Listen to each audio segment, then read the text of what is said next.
दोस्तों, हम सब जानते हैं कि एक दो दिन से बड़ा कंट्रोवर्सी चल रहा है और जो नया संसद भवन बना है सेंट्रल विस्ता के अंदर, उस संसद भवन की इनाग्रेशन जो है वो 28 तारीख को है। और ये हम सबको पता है कि प्रधानमंत्री श्री नरेंद्र मोदी इसका उद्घाटन करेंगे, इनाग्रेशन करेंगे। लेकिन पिछले कई दिनों से ये एक बहुत बड़ा कंट्रोवर्सी बन गया है। और ये कंट्रोवर्सी इसलिए बन गया है क्योंकि जो बाकी अपोजिशन पार्टीज़ हैं, करीब करीब आज के दिन में 20 अपोजिशन पार्टी ने इसका बायकॉट करने का ऐलान किया है। और बायकॉट इसीलिए कि जो कारण बताया गया है उनकी तरफ से, वो कारण ये है कि इसका जो इनाग्रेशन बिल्डिंग जो पार्लियामेंट का नया बिल्डिंग है, इसका इनाग्रेशन प्रधानमंत्री की बजाय राष्ट्रपति जी को करना चाहिए।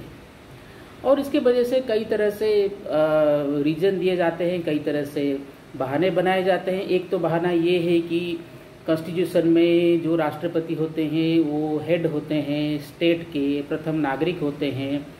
और जो पार्लियामेंट है, इंडियन पार्लियामेंट है, उसके जो 3 चैम्बर्स हैं, एक तो है लोकसभा, दूसरा राज्यसभा और जो तीसरा चैम्बर है वो राष्ट्रपति हैं।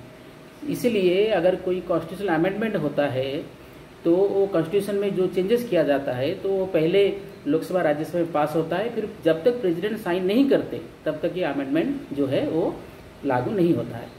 तो पार्लियामेंट का जो तीसरा चैम्बर है वो प्रेसिडेंट है। ये भी बहाना बनाया जाता है कि इसी हिसाब से उनको करना चाहिए। दूसरा ये बहाना बनाया जाता है कि अभी जो राष्ट्रपति हैं उड़ीसा से हैं और वो दलित हैं, आदिवासी परिवार से हैं और महिला हैं, तो इस वजह से भी उनको करना चाहिए। और ये भी रीज़न दिया जाता है कि जो मोदी सरकार है वो जानबूझकर एक महिला को, एक दलित की बेटी को, एक आदिवासी की बेटी को ये जो इनाग्रेशन करने की जो मौका है उससे वंचित करना चाहता है। तो आइए पहले ये एनालिसिस करते हैं कि ये जो बातें बताई जा रही है, ये जो बहाना बनाए जा रहे हैं, इसके पीछे मकसद क्या है। एक तो हमारे पास जो हिस्ट्री है, अगर वो हिस्ट्री जाके देखेंगे तो हमें पता है कि पिछले कई दिनों में कई सारे ऐसे लेजिस्लेचर बिल्डिंग है, कई सारे ऐसे एनेक्सी हैं, कई सारे ऐसे सेंट्रल हॉल हैं लेजिस्लेचर के, जो कॉन्स्टिट्यूशन हेड होते हैं, राज्य में जो गवर्नर होते हैं और देश में राष्ट्रपति होते हैं, जिनके नाम पर राज्य सरकार और केंद्र सरकार रेस्पेक्टिवली चलता है। तो उनके बावजूद इसका इनाग्रेशन हुआ है। जैसे आपको पता होगा कि फरवरी 2019 में जो बिहार के सीएम जो है नीतीश कुमार जी, उन्होंने बिहार का जो असेंबली भवन है उसका जो सेंट्रल हॉल है वो जो नया बना था उसको उन्होंने अनावरण किया था, वो इनाग्रेट किया था उन्होंने।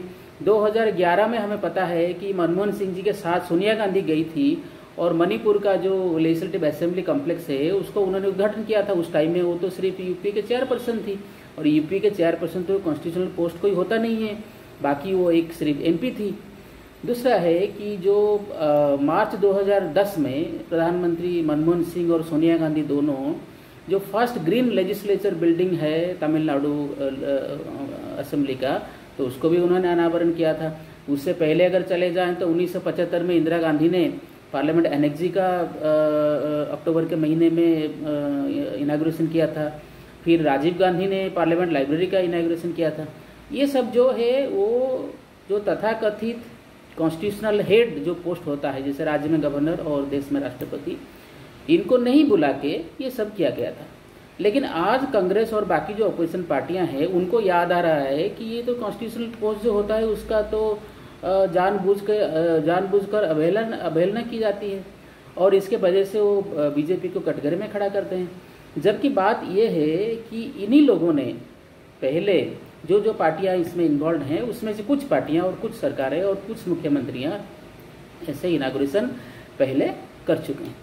दूसरा बात है, आज सुप्रीम कोर्ट पहुंच गया ये पीआईएल जो है, एक तो सुप्रीम कोर्ट में ये पीआईएल, मुझे जो अंडरस्टैंडिंग है लॉ का, ये तो ठहरेगा नहीं, क्योंकि पीआईएल में जो एक मुख्य मुद्दा होता है वो है लोकस स्टैंडाई का, कि आप जो पीआईएल लेके आए हैं इसमें आपका या जिसके तरफ से पीआईएल फाइल कर रहे हैं उनका क्या इंटरेस्ट, क्या राइट्स इसमें वायोलेशन होता है, और ये पीआईएल सुनने के बाद, ऑर्डर देने के बाद उनका कौन सा राइट जो है वो रेस्टोर हो जाएगा। क्योंकि जो लोकस स्टैंडर्ड का कंसेप्ट है वो एक वेरी ओल्ड डॉक्ट्रिन है, जिसमें आपको बताया जाता है कि आप इस केस में कौन हैं, आपका इस केस में स्थिति क्या है, कैसे आप इस केस से रिलेटेड हैं। लेकिन पीआईएल कॉन्टेक्स्ट में क्या है कि ये जो लोकस स्टैंडर्ड का जो इश्यू है इसको एनलार्ज किया गया है, इसको फ्लेक्सिबल किया गया है। और कोर्ट ने जैसे कई सारे केसेस हैं, एक तो बिसा का केस है जो राजस्थान स्टेट का है, और कामगार मजदूर संघ का केस है, और ऐसे सारे कई कोई Gupta versus union of India एक केस है। तो ये सारे कई सारे केस में ये जो लोकस स्टैंडर्ड है, ये लोकस स्टैंडर्ड का इश्यू को फ्लेक्सिबल किया गया है, इस कॉन्सेप्ट को एनलार्ज किया गया है। और इसीलिए किया गया है कि जो इसमें लार्जर पब्लिक इंटरेस्ट है, जो कम्युनिटी है, उसका जो कॉमन इंटरेस्ट है, उसका जो कॉमन वेलफेयर है, वो कहीं ना कहीं इसमें जड़ित है। और ये पीआईएल सुनने के बाद, क्योंकि वो खुद नहीं आके केस कर सकते, उनके बिहाफ में कोई केस कर रहा है, तो वो लोकस स्टैंडर्ड कंसेप्ट का एनलार्जमेंट है कि जो आदमी पीआईएल लेके आया है वो larger community, larger social welfare के लिए ये केस कर सकता है। ऐसे कोई एक फ्लेक्सिबिलिटी बनाया गया है लोकस स्टैंडर्ड के इश्यू। लेकिन इसको लेकर के हमने देखा है कोर्ट में कई सारे फ्रिवोलस पिटिशंस आए हैं, कई सारे वेक्सेसियस पिटिशंस आए हैं। हमने देखा है उड़ीसा के केस में पूरी जगन्नाथ टेम्पल के चारों तरफ जो ब्यूटिफिकेशन हो रहा है, जो फैसिलिटीज बनाए जा रहे हैं, उसको लेकर पीआईएल हुआ था, और सुप्रीम कोर्ट ने, मान्यवर अदालत ने उसको खारिज कर दिया, और जो लोग पिटिशन लेकर गए थे उनके ऊपर जुर्माना भी लगाया। ये बहुत पहले एक प्रैक्टिस बन गया है ऑनरेबल हाई कोर्ट्स में, ऑनरेबल सुप्रीम कोर्ट में, कि आजकल कोई आता है पीआईएल के नाम पे अपना पब्लिसिटी करने के लिए, अपना टीआरपी बढ़ाने के लिए पीआईएल फाइल कर देता है। उसमें वो सही से बता नहीं पाता है इसमें किसका इंटरेस्ट इन्वॉल्व है, इसमें किसका राइट्स इन्वॉल्व है, और ये केस सुनने के बाद किसका इंटरेस्ट, किसका राइट, किसका वेलफेयर होने वाला है, किसका राइट फुलफिल होने वाला है।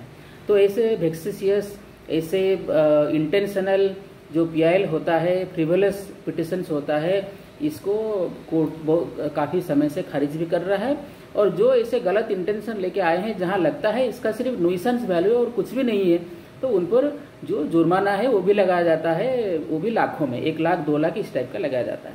तो मुझे लगता है ये जो केस है ये तो प्योरली एक एडमिनिस्ट्रेटिव इश्यू है, और इसमें माननीय सुप्रीम कोर्ट को क्या कहना है, कौन इनागुरेट करता है। मान लीजिए कोई कॉमन आदमी इनागुरेट कर दे, मान लीजिए प्रधानमंत्री ने नहीं किया, कोई टॉम डिक हारी कोई कॉमन आदमी इनागुरेट कर दे, तो उसमें क्या फर्क पड़ जाएगा। और प्रधानमंत्री करते हैं तो किसका राइट वायोलेशन होता है, किसका जो कॉमन वेलफेयर क्या है इन्वॉल्व है इसमें, जो कॉमन वेलफेयर का अवहेलना हो रहा है।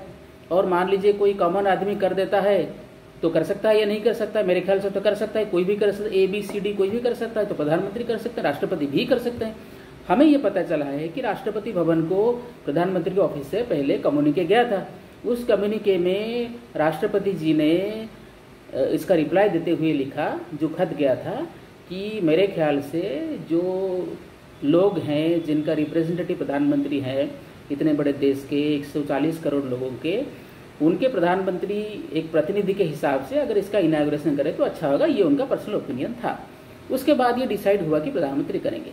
मान लीजिए कि प्रधानमंत्री इसको कोई पब्लिसिटी या कुछ टाइम के लिए अगर सोच लें कि कोई पब्लिसिटी या कुछ ऐसा इरादा रख के भी करते हैं, तो इसमें लीगल इश्यूज क्या इन्वॉल्व है, इसमें अदालत क्या कर सकता है। और अदालत जाके पीआईएल फाइल करके ये जो सिर्फ टीआरपी लेने का, पब्लिसिटी लेने का जो एफर्ट है, उसके सिवा तो और कुछ दिखाई नहीं देता। बाकी बात यह है कि आजकल जो अपोजिशन पार्टी है, और सबसे बड़े पार्टी उनमें से जो इंडियन नेशनल कांग्रेस है, उसको तो कॉन्स्टिट्यूशन के बड़े बड़े वैल्यूज, बड़े बड़े फिलोसॉफिकल बेसिक स्ट्रक्चर, ये सब याद आता है। लेकिन जब 2004 से 2014 तक इन्होंने सरकार चलाया, और हमें पता है कि इस देश में प्रधानमंत्री का ऑफिस जो है, पीएमओ जो है, वो कितने मायने रखता है, क्योंकि हेड ऑफ द गवर्नमेंट प्रधानमंत्री हैं, हाईएस्ट एग्जीक्यूटिव प्रधानमंत्री हैं, और प्रधानमंत्री हर बड़े फैसले में इन्वॉल्व होते हैं और हर बड़े फैसले लेते भी हैं। और उनके कैबिनेट में, उनके काउंसिल में मान लीजिए कोई उनके मत के साथ एग्री नहीं होता है, तो ये प्रैक्टिस है कि उसको रिजाइन देना पड़ता है, क्योंकि वो फिर काम नहीं कर सकता, क्योंकि जो कलेक्टिव रिस्पॉन्सिबिलिटी में बात आता है, प्रधानमंत्री के बात सर्वोपरि माना जाता है। ये जरूरी नहीं है कि उनके बाद प्रधानमंत्री ना माने, लेकिन अगर प्रधानमंत्री की इस बात को लेकर के कोई फैसला सुनाते हैं और किसी मंत्री को ये हजम नहीं होता, उनको ये एक्सेप्टेबल नहीं होता, तो उनके लिए जो कॉन्स्टिट्यूशनल प्रोसेस है कि उनको ये काउंसिल ऑफ मिनिस्टर्स में से उनको भाग नहीं लेना है और उनको रिजाइन करके चले जाना है। तो ये प्रैक्टिस भी हमारे देश में है। प्रधानमंत्री अगर रिजाइन कर देते हैं तो सारा council of ministers automatically dissolve हो जाता है। काउंसिल ऑफ मिनिस्टर्स में कौन मंत्री बनेगा वो प्रधानमंत्री का प्रेरोगेटिव है। ये सब कॉन्स्टिट्यूशनल प्रोविजन है और प्रधानमंत्री जी जो हैं उनका जो पोस्ट है सबसे बड़ा माना जाता है हमारे डेमोक्रेसी में। हमने ये सब देखा है, इंदिरा गांधी के टाइम में देखा है कितने पावरफुल थी माननीय इंदिरा गांधी प्रधानमंत्री के रूप में। राजीव गांधी भी बहुत पावरफुल थी, नरसिम्हा राव भी बहुत पावरफुल थे। लेकिन 2004 से 14 तक हमने देखा है, और ये कहते हुए हमें अच्छा भी नहीं लग रहा है कि जो प्रधानमंत्री बने थे मनमोहन सिंह, तो मनमोहन सिंह जी को जैसे उनका ट्रीटमेंट किया गया, और एक तो हमने ये देखा है कोई एक मीटिंग में प्रधानमंत्री आके पहले से बैठ गए थे, उसके बाद सोनिया गांधी आए, जो चेयर में बैठ गए थे वो चेयर तो सोनिया गांधी जी के लिए मेंशन था, उसका बगल वाला चेयर प्रधानमंत्री के मेंशन था। लेकिन प्रधानमंत्री अगर आके कोई चेयर में बैठ गए हैं तो वो चेयर उनका हो जाता है, उस चेयर से उनको उठाया नहीं जा सकता। और हमने देखा है पूरा पब्लिक लेयर में सोनिया गांधी के जो सिक्योरिटी स्टाफ हैं उन्होंने प्रधानमंत्री को उठाया और बगल वाले सीट में बैठने के लिए कहा। सोनिया गांधी देखती रही, मनमोहन सिंह वहां से उठे और बगल वाले सीट में बैठ गए। ये होता था प्रधानमंत्री जी का ट्रीटमेंट, सारे देश के लोगों ने देखा है। और जब प्रधानमंत्री जी का सिलेक्शन हुआ और वो पहली बार आए मीडिया से इंटरेक्शन करने के लिए, हमने देखा है, किसको याद होगा नहीं होगा मुझे पता नहीं, लेकिन मुझे क्लियरली याद है मनमोहन सिंह जी ये बोल रहे थे कि ये मैंडेट तो मेरे लिए नहीं है, ये मैंडेट तो मैडम के लिए था वगैरह वगैरह। और उनको बोलते बोलते सोनिया गांधी जी ने रोका कि बस उतना ही बोलिए, अब चलिए, और मनमोहन सिंह जी निकल गए। तो जो प्रधानमंत्री बन गए वो मीडिया में क्या बोलेंगे और कितने बोलेंगे, पहली बार वो भी सोनिया गांधी बगल में खड़ी होकर कंट्रोल कर रही थी। और हमें ये सब पता है यूपीए 1 और यूपीए 2 कौन रिमोट कंट्रोल से चला रहा था। तो आज ये जो बातें कर रहे हैं अपोजिशन पार्टीज, ये सिर्फ एक ही मकसद से कर रहे हैं कि क्योंकि ये नहीं देख पाएंगे कि प्रधानमंत्री नरेंद्र मोदी आके इसका इनॉग्रेशन कर रहे हैं। पहले तो ये बोल रहे थे इसका जरूरत नहीं है, फिर बोल रहे थे कोविड आ गया सेंट्रल विस्ता क्यों बनाए, तभी सुप्रीम कोर्ट गए थे ये काम रुकवाने के लिए, तभी सुप्रीम कोर्ट ने इनकी ये बात सुने नहीं। अब जब सारा चीज बन गया, और ऑब्वियसली जो बनाता है वो तो क्रेडिट लेता ही लेता है।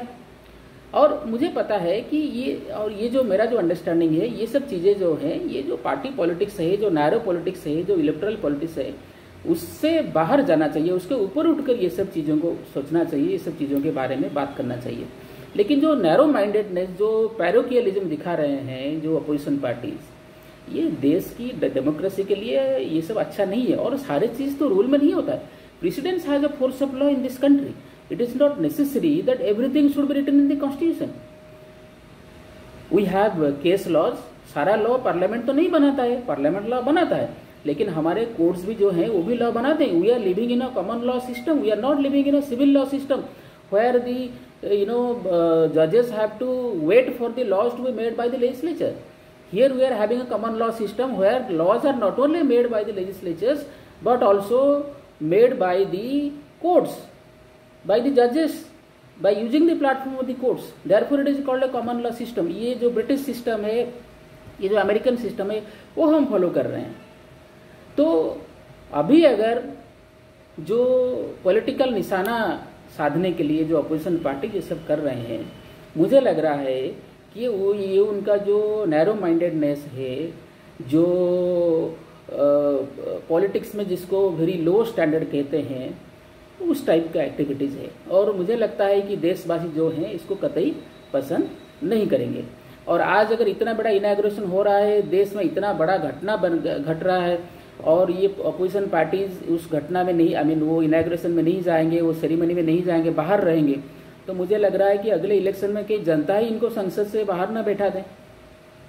और ये जो बहानाबाजी है, देश का जो मुखिया है, ठीक है, देश का नाम तो, देश का कॉन्स्टिट्यूशन तो राष्ट्रपति जी के नाम पे चलता है, राज्य का एडमिनिस्ट्रेशन गवर्नर साहब के नाम पे चलता है, लेकिन जो रियल एग्जीक्यूटिव है, जो रिस्पॉन्सिबल है, वो है काउंसिल ऑफ मिनिस्टर्स। और काउंसिल ऑफ मिनिस्टर्स में जो कलेक्टिव रिस्पॉन्सिबिलिटी है वो भी कॉन्स्टिट्यूशन में है, लेकिन जो प्रैक्टिस में है 1950 से लेकर के आज तक, प्रैक्टिस में ये है कि पूरे देश में प्रधानमंत्री का बात ही बाकी काउंसिल ऑफ मिनिस्टर्स मान लेते हैं, और राज्य में मुख्यमंत्री का बात भी वो मान लेते हैं। ये नेहरू के टाइम में हो रहा था, इंदिरा गांधी के टाइम में तो हमें पता है कैबिनेट से बाहर कोई एक किचन कैबिनेट था, और जो कैबिनेट के अंदर कोई मंत्री भी नहीं थे, वो लोग इतना पावरफुल थे कि प्रधानमंत्री के किचन में सारा चीज डिसाइड हो जाता था। वहीं पे सब्जी काटते काटते लोग बोल रहे थे कि चलो आज ये करते हैं, और वही हो जाता था। ये भी हम लोगों ने देखा है। यूपीए 1 और यूपीए 2 में हमने देखा है कि कैसे प्रधानमंत्री जी के ऑफिस फाइल पहुंचने से पहले और कहीं जाता था, और वहां से फिर वो राउट होके प्रधानमंत्री ऑफिस में आता था। वहां से जब अप्रूवल आता था तो यहाँ पे सिर्फ प्रधानमंत्री जी साइन मारते थे। तो ये सब भी हमने देखा है। ये तो डेमोक्रेसी लेके भी अच्छा नहीं था। अपोजिशन पार्टी में भी जो थे उस टाइम में, उन्होंने बड़े डिग्निफाइड वे में इसके बारे में चर्चा किया, लेकिन कभी ऐसे चीजों में उनको बॉयकट नहीं किया। तो अभी जो ये बॉयकट करने की जो परंपरा है, ये डेफिनेटली जो इंडिया का डेमोक्रेटिक सेटअप है, इसका जो वैल्यू है